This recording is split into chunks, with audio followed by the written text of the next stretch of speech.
How's everybody doing today? It is February 26, 2021, and here we go.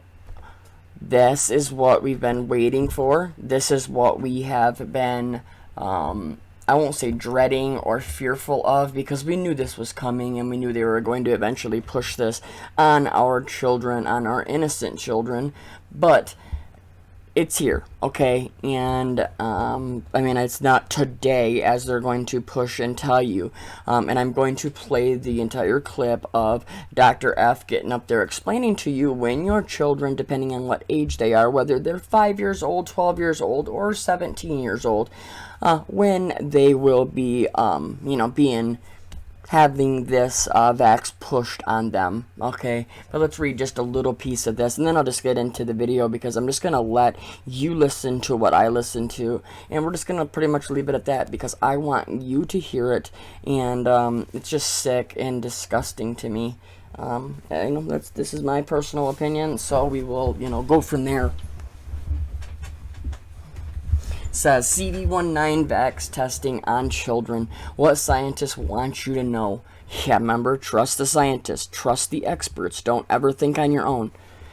Says, though Dr. Anthony F., the White House chief medical advisor, predicted a CV19 vax may not be available for high schoolers until the fall, and for younger kids until early next year, scientists and vax makers say studies are moving as quickly as possible to ensure the vaxes are safe and effective for the nation's children. Now let's just slow down, right? Well, doesn't it not even go after children, right? Oh, that's right, there's new mutant strains and there's new right? Says Pfizer and Moderna are in the midst of testing their vaxes in children and teens ages 12 to 15 and 12 to 17 respectively, and both companies expect to have data by June. It's so evil to me. Testing, just little guinea pigs, right? Yep, just put these children on. Oh man, it's hard to cover, really is. Next, the companies will start testing their vaxes in progressively younger age groups.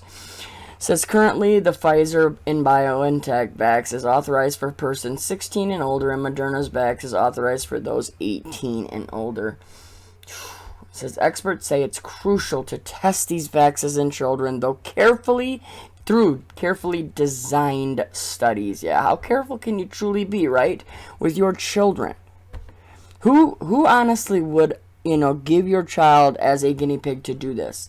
This is where it goes back into where I had done research on and done videos on how it shows how so many of these are actually children out of the state systems, right? It's not just people like you and I going and, volunteering our children to do this. A lot of it really is your foster children and stuff like that are in state care, state aid, state control, Says children are not simply smaller adults, meaning it's not safe to assume that any drug or vax that works well for adults will also be highly safe and effective in children. According to the CDC, it says over 3.1 million children have tested positive for CV19 and more than 240 have died. Here we go, right? They just continue to change whatever the narrative and the agenda is. It's not right, okay? But we're going to leave this here, okay?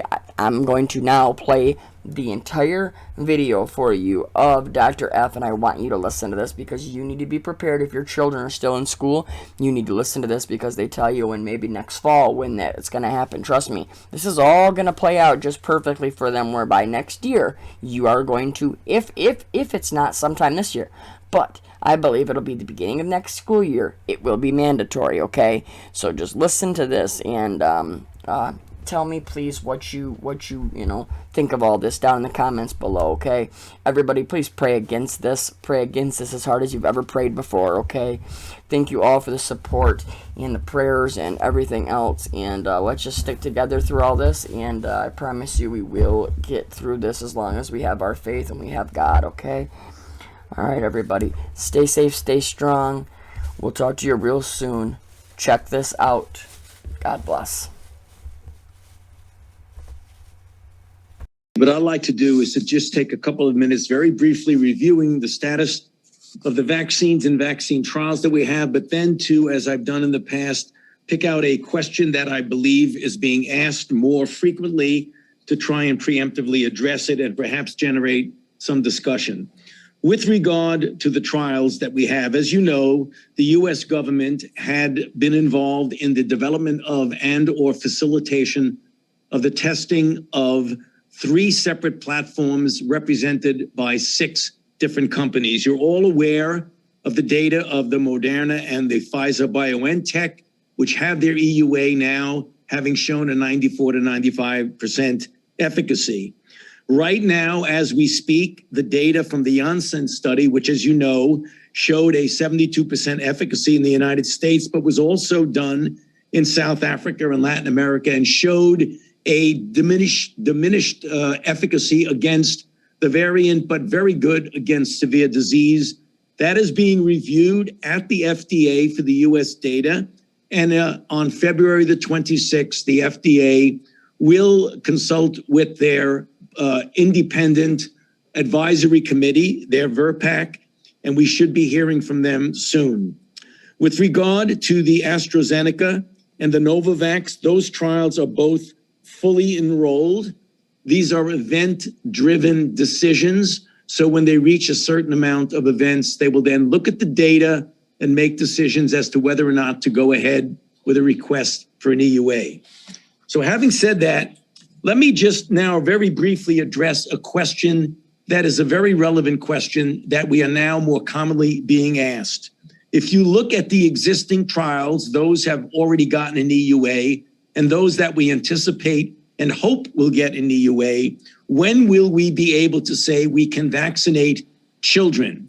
Children in the high school range and children in the elementary school range. You know from Pfizer that they started off with the trial of 44,000 individuals down to 16-year-olds and then progressed it down to 12-year-olds. So what they're going to be doing in April, starting in April, they are going to be studying 12-year-olds down to 5 to 6-year-old. That will take likely 1 year to get the information on that, likely not until the first quarter. However, we anticipate data on high school age individuals, namely individuals 12 years old to 17 years old, by the beginning of the fall. Maybe not exactly coinciding with the first day of school, but sometime in the fall, we will have that. Moderna, as you know, started off with already 18-year-old. They are now currently enrolling 12 to 17-year-olds. So let me take a moment to explain the process of how you get relevant information regarding these younger individuals. This is a representative trial which very likely will reflect other trials. It's a 3,000 person trial. So right off, you're not dealing with the 30,000 and 44,000 person trial that gave the efficacy signal in the original Moderna and Pfizer study. What the trial is what's called a non-inferiority by immunogenicity, which is a lot of big words to really mean what they're asking. Is it safe in the children? And does it induce an immune response that's comparable or not inferior to the immune response that we know is associated with efficacy in the other trials? And that's the way that trial will go. And then we're starting by the end of March, they will do what's called an age de-escalation study. We're already enrolling on the 12 to 17. They will go to the 6 to 12, then 2 to 6, then 6 months to 2 years. Again, we will likely get information for high schoolers at some time in the fall, but it is, I would say, more than unlikely we will not have data on elementary school children until at least the first quarter of 2022. Similar types of approaches are being taken by the other candidates, the other companies, namely J&J, Novavax, and AZ. So the bottom line of all of this is as follows. It is highly likely that sometime in the fall, we will have data that will give us the capability of saying the safety and comparable efficacy in children 12 to 17, 18 years old. Again, the final decisions we always leave to the FDA. I'm trying to give you a roadmap of what likely will happen.